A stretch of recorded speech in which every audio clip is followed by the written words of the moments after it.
And do you remember when it was Paul Simon and John Lennon showed up at the Grammys, I think in '75, and was it Afternoon Delight that they gave the award to So that sorry. year? I've seen the clip, but I don't really know. For me, I was very young, and I mean, at the time John Lennon died, I was also raised in a curiously Catholic household where popular music Me wasn't too. a thing. So when Oh, he died, I mean, I knew his name, I knew who he was, but I didn't know George Harrison's name. I didn't know anything. I had never heard the words Yoko Ono before, but I was doing a play at the time, a regional theater production of A Christmas Carol, my first ever paid gig when I was 10 or 11. And the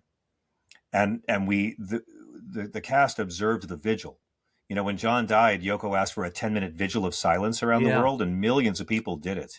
And did for it? me as a kid, watching all of these adults of all different ages, and some of the older ones were mad. They didn't want to have any part of this. They didn't like John Lennon.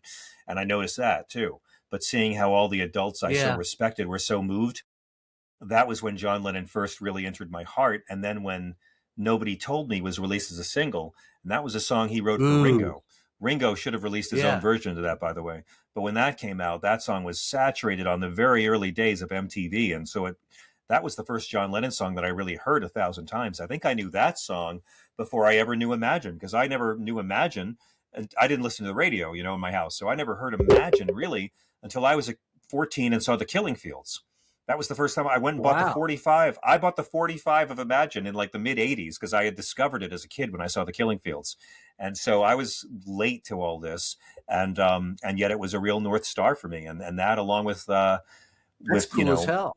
George's album of Cloud Nine, really, like, I didn't know anything about George Harrison. I had heard of My Sweet Lord. I wasn't a fan. I liked the music, and as soon as, in many ways, it was the solo music that I heard that was my entry into the band. Because you hear the band all the time Yeah. on the radio, but it was Well, the solo you and music that yeah. first hooked me as a kid whose parents did not listen to popular music. Well, I watched the Beatles. I remember watching them on Ed Sullivan. That's how freaking old I am. But Wow.